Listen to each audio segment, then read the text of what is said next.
जय श्री कृष्णा। राधे राधे भक्त जनों, अब आप सुनेंगे महापुण्य फल देने वाली मंगलवार की 5 गाथा। जय श्री कृष्णा। राधे राधे भक्त जनों, आज आप सुनेंगे मंगलवार की व्रत गाथा।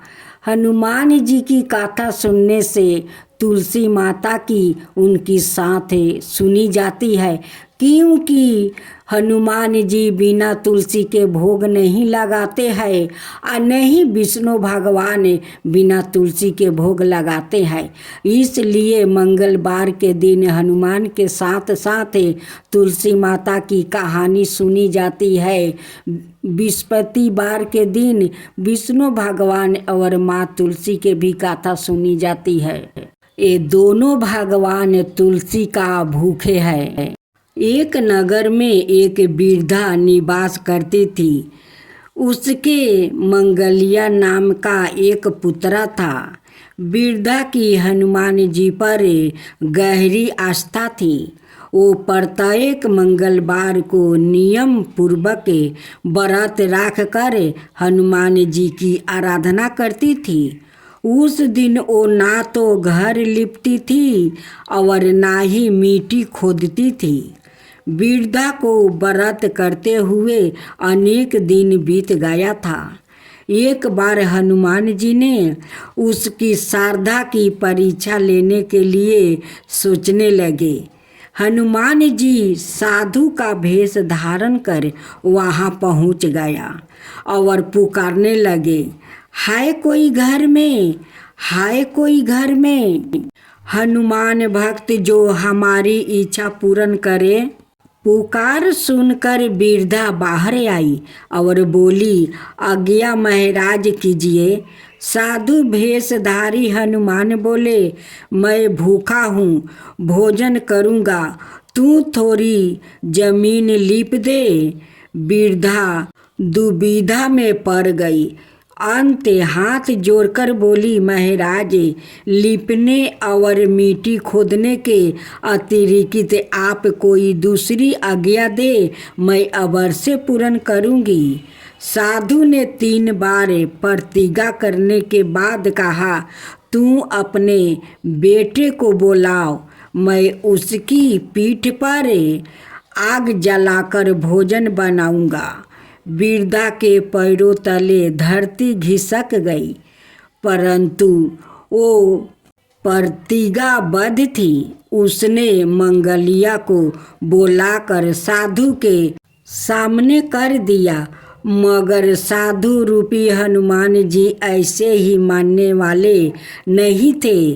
उन्होंने वृद्धा के हाथों से ही मंगलिया को पेट के बल लेटवाया और उसकी पीठ पर आग जलवाई। आग जलाकर दुखी मन से वृद्धा अपने घर के अंदर चली गई। इधर भोजन बनकर साधु ने वृद्धा को बुलाकर कहा, मंगलिया को पुकारो ताकि वो भी आकर भोग लगा ले। इस पर वृद्धा अपने आंसुओं को पोंछ कर बोली, उसका नाम लेकर मुझे और कष्ट ना पहुँचाओ। लेकिन जब साधु महाराज नहीं माने तो वृद्धा ने मंगलिया को आवाज़ लगाई।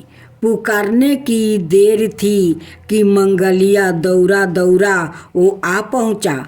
मंगलिया को जीवित देखे वृद्धा को सुखद आश्चर्य हुआ। वो साधु के चरणों में गिर पड़ी। साधु अपने वास्तविक रूप में प्रकट हुआ। हनुमान जी को अपने घर में देखकर वृद्धा का जीवन सफल हो गया। बहुत पहले समय की बात है।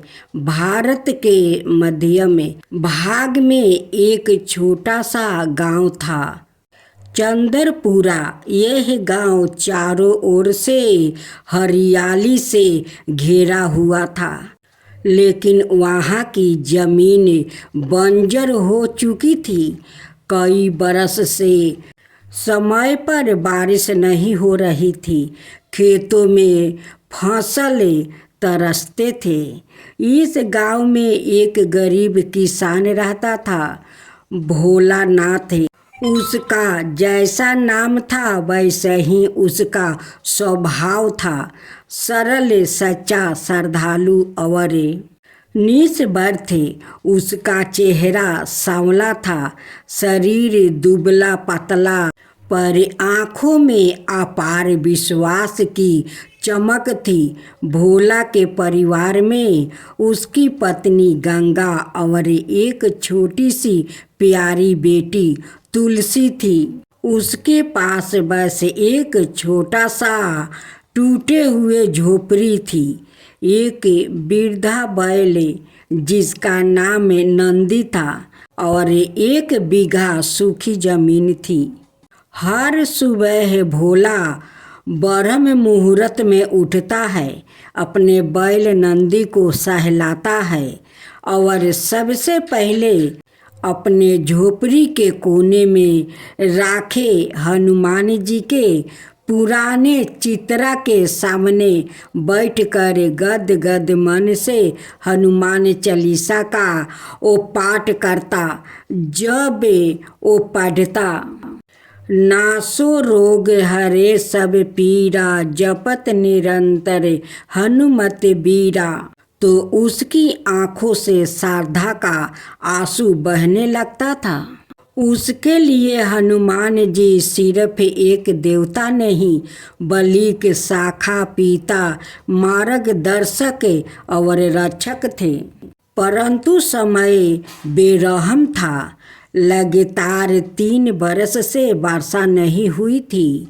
जमीन बंजर होती चली गई। खेतों में बीज डालना भी बेकार था, क्योंकि पानी का कोई स्रोत नहीं बचा था।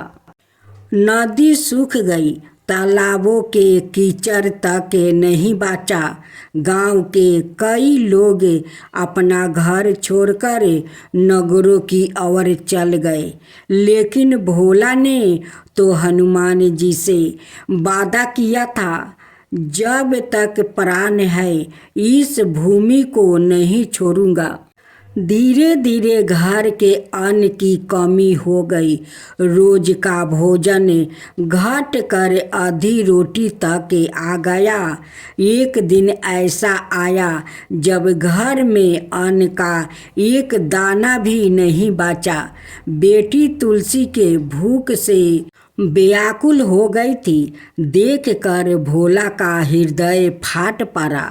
वो रात को हनुमान जी के सामने बैठ गया और बोला, हे संकट मोचन, हे केसरी नंदन, मैं तेरी भक्ति करता हूँ। बचपन से आज मैं नहीं मांग रहा हूँ अपने लिए। मेरी छोटी तुलसी भूखी है। अगर मेरी भक्ति सच्ची है तो तू जरूर आएगा। पवन पुत्रा, एक बार, बस एक बार। अगली बार सुबह भोला अपने खेत में गया और वही पीपल के नीचे बैठकर रोने लगा। अचानक आकाश से एक मृदुल गंध आई। चंदन, गुलाब और केसर जैसी हवा में एक विचित्र मधुर ध्वनि गूंजने लगी। जय बजरंगबली, जय संकट मोचन। फिर क्या हुआ? भोला ने जो देखा उसकी आंखें फटी की फटी रह गई। पीपल के पेड़ के पास एक विशाल लाल वर्ण दिव्या तेज से युक्त महान योद्धा खड़ा था। गदा हाथ में, शरीर से तेज फूट रहा था। आंखों में करुणा और मुख पर मुस्कान। हनुमान जी सवाए प्रकट हुए थे। भोला कांपता हुआ उनके चरणों में गिर पड़ा। हनुमान जी ने उसे उठाया और बोला, भोला, तूने मुझे पुकारा और मैं आ गया। तुझ जैसे भक्त के लिए मैं हजारों युगों तक दौड़ता चला आऊँगा। हनुमान जी ने अपनी गादा से भूमि को छुआ और चमत्कार हुआ।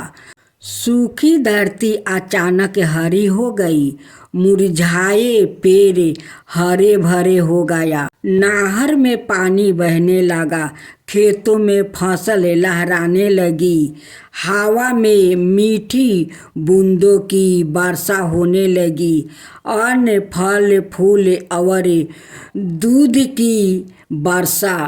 गांव वाले दौड़े आए, सबने देखा यह चमत्कार।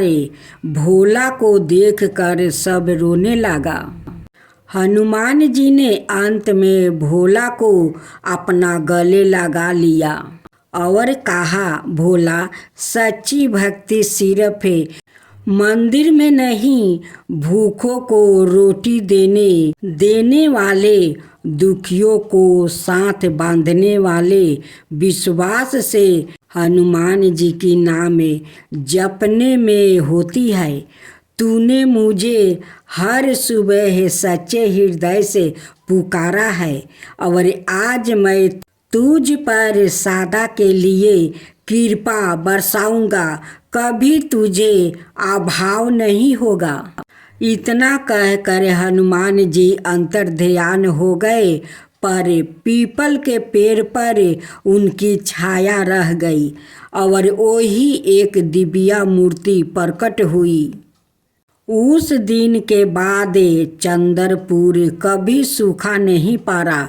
भोला की झोपड़ी अब महल में बदल गया, जहाँ दूर दूर से लोग हनुमान जी का दर्शन करने आते हैं। भोला अब खेतों में मेहनत करता, तुलसी को पढ़ाता और हर किसी को यही सिखाता, सच्चे भक्त यही है जो भगवान को अपने कष्टों में नहीं भूलता, संकट में विश्वास टूटने नहीं देते, क्योंकि जब समय ठीक होता है तभी हनुमान जी सबसे निकट होते हैं। बहुत समय पहले की बात है। यह गाथा सतयुग से लेकर कलयुग तक चलती है, क्योंकि यह न केवल एक पौधे की कहानी है, बल्कि श्रद्धा, प्रेम और देवी की एक दिव्या गाथा है। जिस पौधे को हम आज तुलसी माता कहकर पूजते हैं, उसकी गाथा गहराइयों में एक स्त्री का महानता, उसका त्याग और उसका सतीव्रता प्रेम छिपा है। मैया देवी तुलसी का पूर्व जन्म की गाथा। बहुत पहले एक महान और अत्यंत पतिव्रता स्त्री थी, बिंदा। वो असुर राज जलंधर की पत्नी थी। बिंदा जन्म से एक गंधर्व कन्या थी, लेकिन उन्होंने कठोर तपस्या और शिव भक्ति से अद्भुत तेज प्राप्ति किया था। उनके पतिव्रता धर्म और तपस्या के बल से उनका पति जलंधर, जो एक असुर था, अमृता जैसे बलशाली बन गया था। यहाँ तक कि देवताओं को भी उसे हराने में कठिनाई हो रही थी। देवताओं के राजा इंद्र और सवाए भगवान विष्णु भी जलंधर से युद्ध में पराजित हो चुके थे, क्योंकि बिंदा की पतिव्रता शक्ति ने जलंधर को अपराजय बना दिया था। भगवान शिव, ब्रह्मा और अन्य देवताओं ने विचार किया कि जब तक बिंदा की पतिव्रता शक्ति बनी रहेगी, तब तक जलंधर को कोई पराजित नहीं कर सकता। अंत भगवान विष्णु ने अपनी माया का प्रयोग करने का निर्णय लिया। बिंदा हर दिन जलंधर की रक्षा के लिए कठोर व्रत रखती थी और भगवान विष्णु का ध्यान करती थी। एक दिन जब जलंधर युद्ध में गाया हुआ था, भगवान विष्णु जलंधर का रूप लेकर बिंदा के समक्ष प्रकट हुए।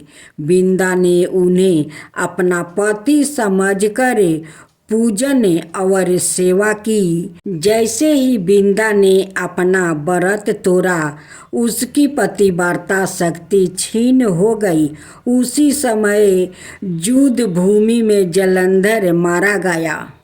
जब बिंदा को सच्चाई का ज्ञान हुआ कि जिनके चरणों में उसने सेवा की है वो उसके पति नहीं बल्कि भगवान विष्णु थे, तब उसका हृदय चूर चूर हो गया।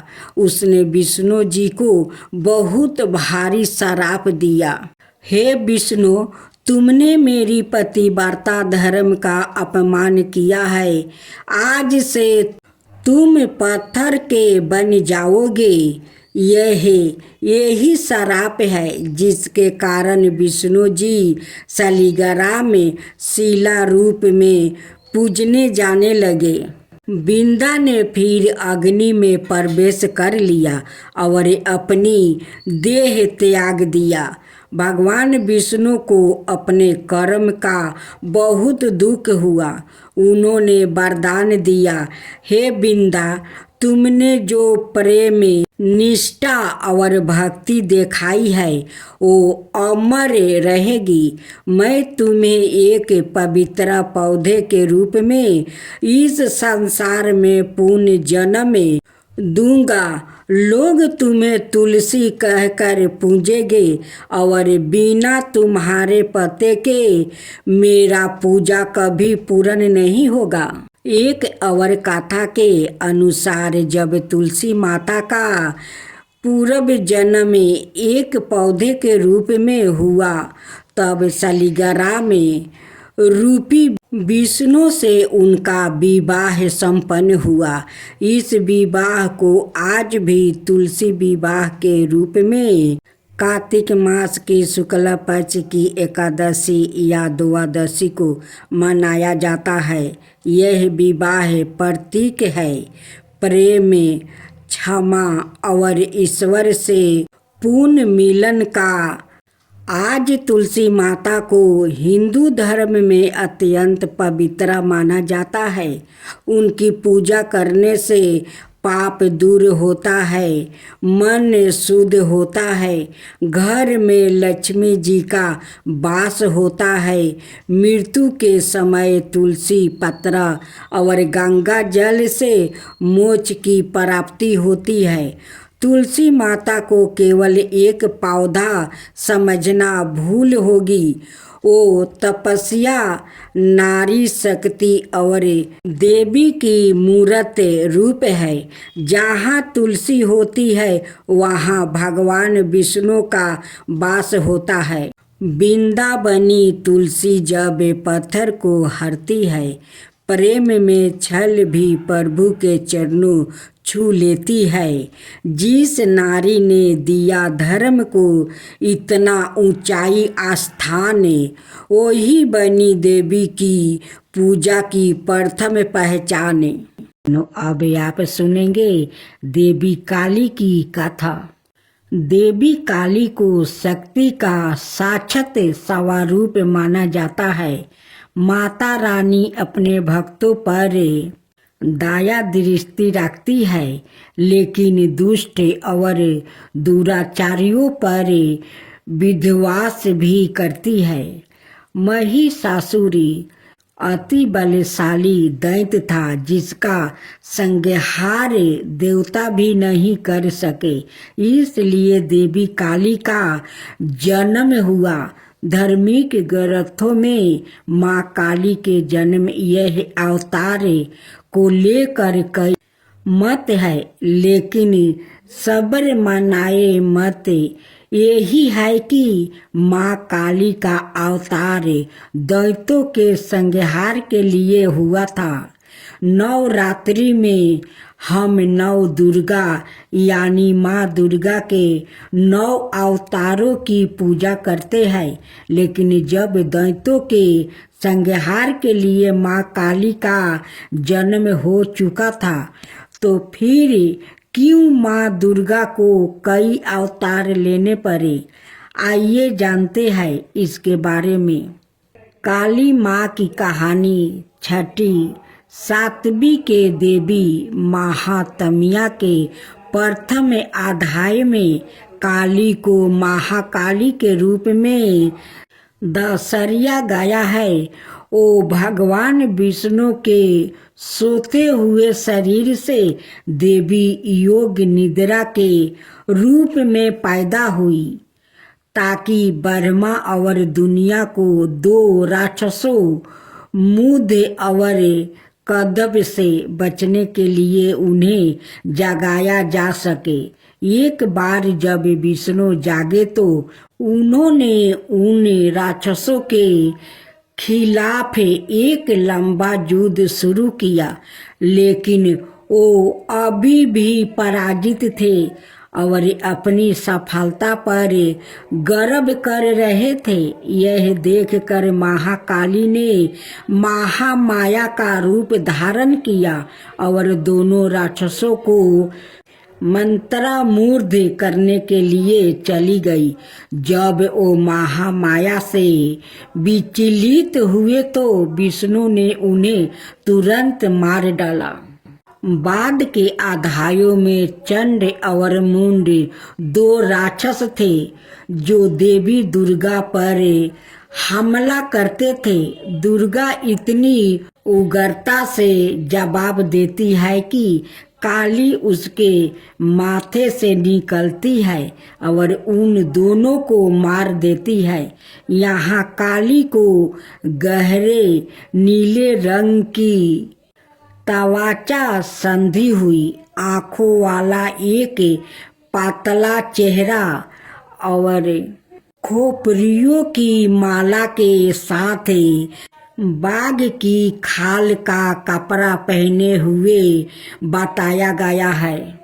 बाद में उसी युद्ध में राक्षस से रक्त बीज जिसके सेनापति चंड और मुंड थे युद्ध में काली का सामना करते हैं। रक्त बीज को वरदान है कि उसके खून की हर बूंद जो जमीन को छूती है उससे उसका एक और कैलोन पैदा हो जाएगा। चौकी दुर्गा रक्त बीज को उसके अनगिनत कैलोनों के साथ हारने में असमर्थ है। काली उसके शरीर से उसका खून चूस लेती है और उसे हराने के लिए उसके कैलोनों को खा जाती है। रक्त बीज और दारुका दोनों मामलों में काली को दुश्मनों को हराने के बाद रक्त पिपासु के नसों में चूर बताया गया है और रक्त पिपासु की उसकी लालसा नियंत्रण से बाहर हो जाती है। शिव को फर्श पर शांत होकर हस्तक्षेप करना पड़ता है।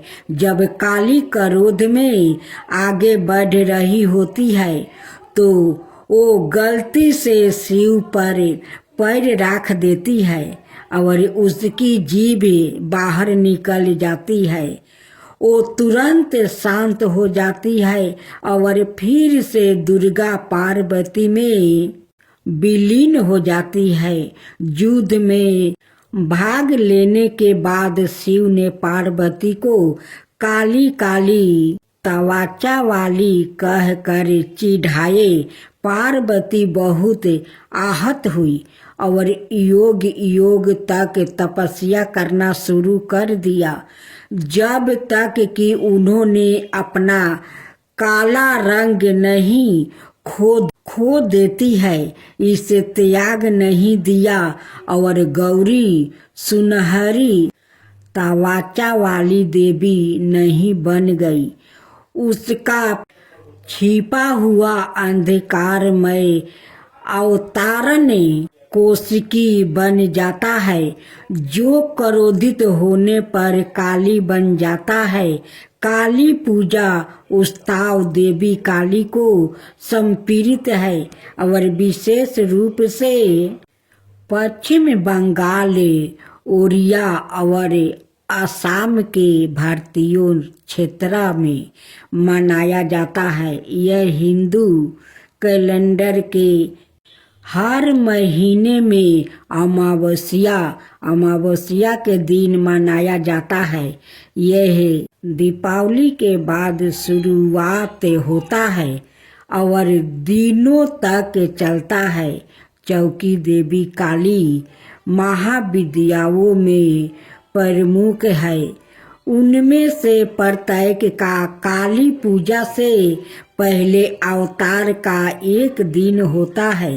काली माँ को फलों का प्रसाद बंगाल में खिचड़ी भोग के साथ निरामिष अर्थात बिना प्याज या लहसुन का मटन, मछली, करी, पायस, मिठाई और भाजा गहरे तेले हुए पकौड़े चढ़ाया जाता है। कुछ स्थानों पर प्रसाद के रूप में शराब भी चढ़ाई जाती है। अनुभवी पंडितों का कहना है कि लोग रात भर पंडालों में आते हैं और दिन की तुलना में रात में भीड़ बढ़ जाती है। पूजा आश्चर्यजनक रोशनी, प्रकाश और धावनी सो काली पूजा से पहले प्रत्येक दिन मनाए जाने वाले महाविद्याओं के अवतार और अंतिम महाविद्या कमलात्मिका के अवतार, जिसे कमलात्मिका जयंती के रूप में मनाया जाता है, दिवाली के दिन पड़ने के कारण उन्हें अक्सर तांत्रिक लक्ष्मी के रूप में माना जाता है। इसके कारण और इस के कारण कि लक्ष्मी को विष्णु की पत्नी के रूप में माना जाता है। उसके बाद इसे लाल गुलहल के फूलों और गुलहल की माला से सजाया जाता है, जो उनका पसंदीदा फूल माना जाता है। फिर काली पूजा पंडालों में काली मंत्रों और भजनों की मदद से की जाती है। उनकी प्रार्थना की जाती है और उनकी दिव्यता का आहन किया जाता है। यदि पूजा घर पर आयोजित की जा रही है तो मंदिर काली पूजा की पूजा सेवा प्रदान करता है, जहां भक्त की ओर से पूजा आयोजित की जाती है। मंदिर के पंडितों के पास पूजा के लिए सारी सामग्री तैयार है और भक्तों को बस कुछ निर्देशों का पालन करना है, जो मंदिर द्वारे इस अब आप श्रवण करेंगे नागेश्वरम भगवान शिव का धाम की गाथा। भगवान शिव ने 12 स्थानों पर सवाई को विशेष रूप से अभिव्यक्त किया है। यह स्थान ज्योतिर्लिंग कहलाते हैं। यह कथा नागेश्वरम ज्योतिर्लिंग की है। माँ दुर्गा की कृपा से उन राक्षसों को 64 मील लंबा और 64 मील चौड़ा एक सुंदर नगर प्राप्ति हुआ। यह सागर के पश्चिमी तट पर स्थित था और इसमें एक सुंदर उपवन शोभायमान था। दारुक नाम का एक राक्षस था। उसकी पत्नी का नाम दारुकिनी था। उन दोनों ने घोर तपस्या करके देवी दुर्गा को प्रसन्न किया। देवी उनके समक्ष प्रकट हुई।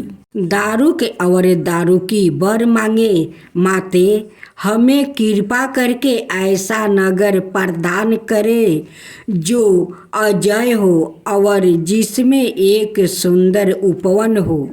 पर इस नगर को पाकर दारुक और दारुकी घमंडी हो गए। वो उपवन के समीप रहने वाले लोगों को सताने लगे। तुम्हारा मनोवांछित वर मैं तुम्हें प्रदान करूंगी, परंतु एक बात का ध्यान रखना, धर्म का त्याग मत करना। यदि तुम सन्मार्ग से च्युत होकर प्राणियों को कष्ट देगा तो तुम्हारा विनाश निश्चित है। इस बात का विशेष ध्यान रहे। एक बार मुनि और सागर के पश्चिमी छोर पर पधारे। वहाँ के निवासियों ने मुनि को उन्हें उन राक्षसों द्वारा दी गई यातनाओं के बारे में बताया। हे महात्मन, कृपाए हमारी रक्षा करो। जब दारुक और दारुकी को ऋषि अरब के शराप का पता चला, वो बड़े भयभीत हो गया। दारुकी ने अपनी माया से उस नगरी को उखाड़ कर समुद्र के मध्य में स्थापित कर दिया। वहाँ से उन्होंने लोगों को फिर से सताना आरंभ कर दिया। आप सब निर्चित रहे, मैं दारुक और दारुकी को श्रापित करूंगा। वो जब भगवान शिव की आराधना में विघ्न डालेंगे तो उनकी मृत्यु हो जाएगी। वो समय निकट आ रहा है। एक शुभ दिन कई शिव भक्त समुद्र में स्नान करने के लिए आए और शिव पूजन के लिए गए। वो स्नान कर ही रहे थे कि मुनि के वचनों को सुनकर लोगों में आशा और बल का संचारण हुआ और उन्होंने उस राक्षस चंपित से युद्ध करने की ठान ली। दारुक और दारुकी ने उन्हें पकड़कर उस टापू पर बंदी बना लिया। इन लोगों में सूर्यप्रिया नाम का एक व्यापारी भी शामिल था। उसने अपने मित्रों से कहा, सूर्यप्रिया, तुम किसकी आराधना कर रहे हो? सत्य बोलो, वरना मैं तुम्हें मार डालूंगा। केवल भगवान शिव ही हमारी रक्षा कर सकते हैं। चलो हम सब मिलकर उनकी आराधना करें। हाँ, हमारे बचाव का एकमात्र रास्ता शिव की आराधना करना है। चलो हम सब मिलकर शिव को आराधना करते हैं। ओम नमः शिवाय। हे परमेश्वर, आप ही मेरे माता पिता है। देवाधिदेव महादेव, त्रिपुरारी, कैलाशपति, विश्वनाथ, करुणा के सागर, मैं आपकी शरण में आया हूँ। कृपाए हमें इन राक्षसों से अत्याचार से मुक्ति कीजिए। सूर्यप्रिया ने अपने हाथों से एक पत्थरी शिवलिंग का निर्माण किया। सभी बंदी उस शिवलिंग की पूजा करने लगे। राक्षस चंपित ने यह सब देखा। सूर्यप्रिया की प्रार्थना से प्रसन्न होकर भगवान शिव वहाँ प्रकट हो गए और उन्होंने अपने त्रिशूल से दारुक और दारुकी का वध कर डाला। ये लोग क्या कर रहे हैं? क्या यह शिव पूजन कर रहे हैं? जब जगदम्बा ने हमें वरदान दिया था, उस समय उन्होंने हमें यह कहकर सचेत भी किया था कि यदि हमने शिव भक्तों को सताया तो हमारा विनाश हो जाएगा। क्या हमारी मृत्यु के निकट है? तुम सब लोग मेरे भक्त हो, इसी नगर में निवास करो। मेरे भक्तों की रक्षा के लिए मैं भी सदाए यहाँ निवास करूँगी। जो भी सतप्रीत के लोग यहाँ आकर मेरी पूजा अर्चना करेंगे और मैं उन पर विशेष रूप से कृपा करूँगा। उस स्थान पर भगवान शिव की एक दिव्य लिंग में स्थापना हुई। एक पंचमुखी नाग ने वहाँ उनकी आराधना करके मुक्ति प्राप्ति की। इसी कारण उस स्थान का नाम पारा नागेश्वरम। जैसे ही भीम ने समुंदर के जल पर अपनी गादा से प्रहार किया, जल दो भागों में बांट गया और उस दिव्य ज्योतिर्लिंग के दर्शन होने लगे। पांडवों ने भगवान शिव की पूजा करके उन्हें प्रसन्न किया। प्रभु, अब से आप कृपा करके जल के बाहर प्रकट होकर अपने भक्तों को आशीर्वाद दीजिए। महाभारत काल में यह दिव्य ज्योतिर्लिंग समुंदर में डूब गया था। एक बार पांचों पांडव वहां आए और शिवलिंग को ना पाकर उसके बारे में पूछने लगे। हम लोग यहाँ उस दिव्य ज्योतिर्लिंग के पूजन के लिए आए हैं, पर वो शिवलिंग गया कहाँ? हे धर्मपुत्रा, ओ दिव्य लिंग सागर में डूब गया है। भीम, तुम बहुत बड़े शिव भक्त हो, कोई ऐसा उपाय बताओ जिससे हमें भगवान शिव के दर्शन प्राप्ति हो जाए। मैं समुंदर पर अपनी गादा से प्रहार करके उसके जल को दो भाग में बांट देता हूँ। नागेश्वरम एक बार ही पवित्र तीर्थ स्थान है, जहाँ आज भी सैकड़ों श्रद्धालु भक्त भगवान शिव की पूजन करने आते हैं। यह स्थान गुजरात में द्वारका के निकट स्थित है।